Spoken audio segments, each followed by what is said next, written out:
Tissue culture ही technology आहे ही केळीमध्ये जी काही अंमलात आणण्यात आली आणि आपण आता ती टेक्नॉलॉजीचा वापर करून आपण केळीचे रोपं तयार करतो आहे। त्याचा सगळ्यात महत्त्वाचा मुद्दा जो आहे टिश्यू कल्चरचा की एक शेतकरी पॉईंट ऑफ व्ह्यू जर विचार केला तर एकसारखे म्हणजे आपल्याला मदर म्हणजे आडात आहे तर पोहऱ्यात कसं येणार आहे, मदर कल्चर जसं आहे, मदर प्लांट जसं आहे त्याच पद्धतीने मदर प्लांट स्ट्रॉंग असेल तर येणारं जी डिलिव्हरी आहे ती पण चांगलीच होणार आहे। तर त्या दृष्टीने याचा वापर करता येतो आणि याचा फायदा जो आहे की टिश्यू कल्चर प्लांट ज्यावेळेस आपण केळीचे लावतो त्यावेळेस सगळ्यात महत्त्वाचा मुद्दा काय आहे की एकसारखे निसवणे, एकसारखे साईज मिळणे, एकसारखं उत्पादन येणे किंवा मागे पुढे न होणे, ह्या ज्या गोष्टी युनिफॉर्म प्रोडक्टिव्हिटी की जे आज ग्राहक जर म्हटलं तर आपल्याला काय पाहिजे की क्वालिटी प्रोडक्शन पाहिजे, ग्राहकाला काय पाहिजे त्या दृष्टीने आपण पिकवलं पाहिजे।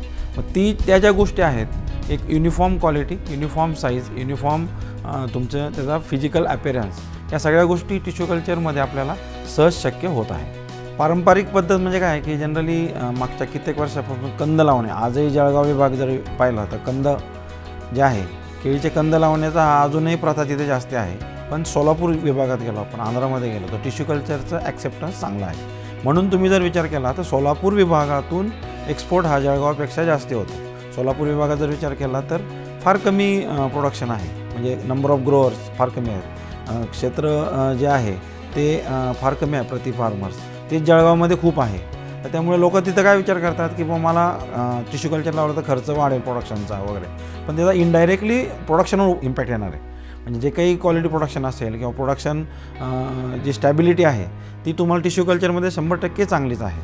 आणि इथे तुमचा खर्च जो आहे हा प्रोडक्शनचा रोपाचा खर्च कमी होईल, पण त्याचा इम्पॅक्ट प्रोडक्शनवर जास्त होईल, खूप मोठा, म्हणजे एक युनिफॉर्मिटी येते। त्यामुळे तुम्ही 11 महिन्यात सहज पहिलं पीक घेऊ शकता आणि ते कंदामध्ये तुम्हाला शक्य नाही आहे। मग काही तुमचं 11 महिन्यात येईल, काही 13 महिन्यात येईल, काही 14 महिन्यात येईल। त्यानंतर आपण ज्यावेळेस पील बाग घेतो त्यावेळेस पण ते युनिफॉर्मिटी येत नाही, मग तिथे पण तुम्हाला मागे पुढे होतं आणि प्रोडक्शन तुम्हाला सतत काम करावं लागतं।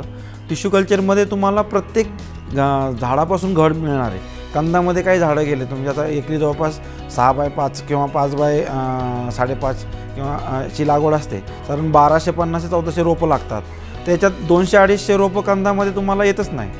म्हणजे काय झालं की तुमची 200-250 रोपं आले नाही म्हणजे तुमची ते 200-250 रोपाला आपण खर्च करत नाही असं होत नाही, तो करावाच लागतो।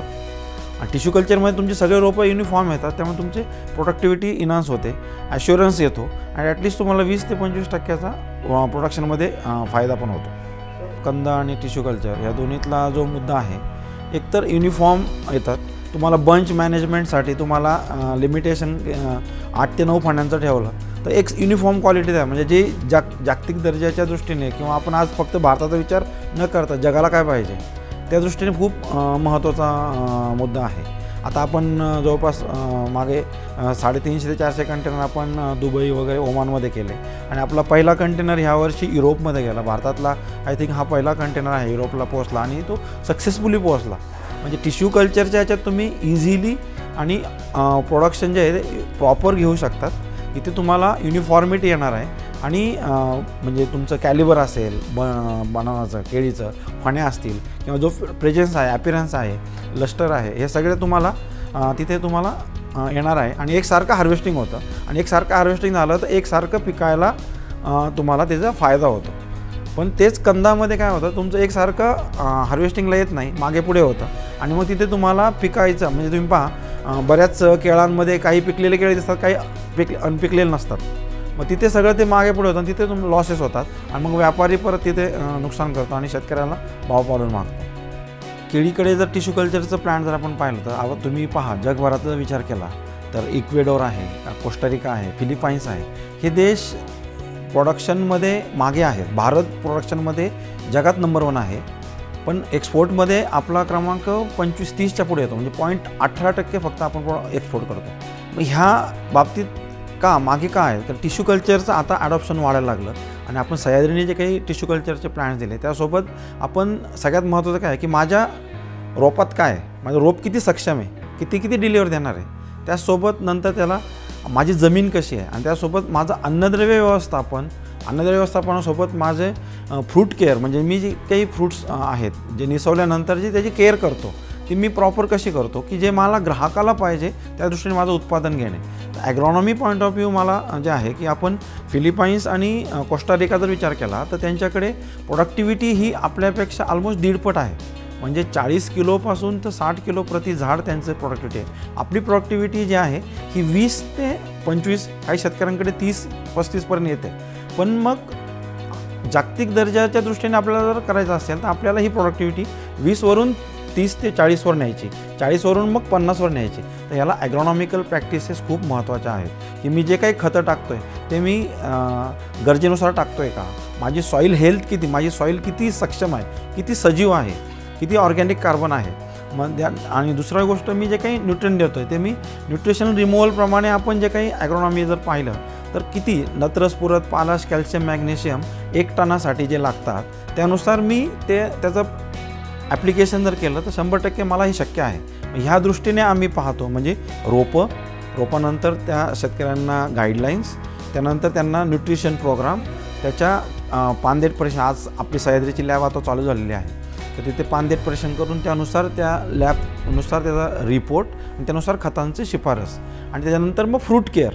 म्हणजे मी जे काही फळ आहे मार्केटला जे पाहिजे, कंझ्युमरला जे पाहिजे त्यानुसार मी कशा पद्धतीने काळजी घेईल, ह्या सगळ्याची जर सांगड ही पूर्ण व्हॅल्युएशन केली तर 100% आपल्याला प्रोडक्शन फिलिपाईन्स आणि इक्वेडोरला आपण फाईट देऊ शकू. सगळ्यात महत्त्वाचा मुद्दा जो आहे, आपल्याकडे जे काही शास्त्रज्ञ आहेत त्यांनी जे काही रोपं तयार केलेत किंवा जो कॉन्फिडन्स आज प्रत्येक ठिकाणी आम्ही पाहतो, लोक म्हणतात की तुमचं प्लॉट आहे का. आम्ही त्यांना हाच कॉन्फिडन्स देतो की जे काही तयार केलं, आम्ही जे रोप तयार केलेलं आहे ते एकदम शास्त्रयुक्त, जागतिक दर्जाचं, की त्यात टेक्नॉलॉजी जे आमच्या शास्त्रज्ञांनी वापरली ती 100% जागतिक दर्जाची आहे. आणि तोच एक कॉन्फिडन्स आम्ही देतो आहे आणि त्यामुळे आपली लायबिलिटी जी आहे कंपनीची ती अजून वाढते. काही दिवसापूर्वी प्लॉट व्हिजिटला गेलो होतो केळीच्या, तर त्या पाहिल्या असता लागवडीत मोठा डिफरन्स आहे. इतर टिश्यू कल्चर आणि सह्याद्रीच्या टिश्यू कल्चरच्या जे प्लांट्स आहेत याच्यात ड्रास्टिकली एकाच दिवशी एका प्लॉटमध्ये आम्ही आपल्या सह्याद्रीच्या त्या शेतकऱ्यांनी 2 ओळी लावल्यात दुसऱ्या टिश्यू कल्चरच्या प्लॉटमध्ये आणि त्या डायरेक्ट उजव्या दिसतात 2 ओळी. म्हणजे हे काय आहे की तो खूप महत्त्वाचा मुद्दा तिथे आम्हाला पाहायला मिळाला. दुसरी गोष्ट त्यांचं शेतकऱ्याचं म्हणणं आलं की जो काही आपला खाली मुळांचा गट हे आहे तो एकदम कॉम्पॅक्ट आहे, तो लागवड करताना फुटत नाही आणि ती जमेची बाजू आहे आणि रूट झोन एकदम कारण तिथलं रूट झोनच एवढं डेव्हलप झालेलं आहे. म्हणजे हा मेजर डिफरन्स इतर आणि सह्याद्रीच्या रोपांमध्ये आहे.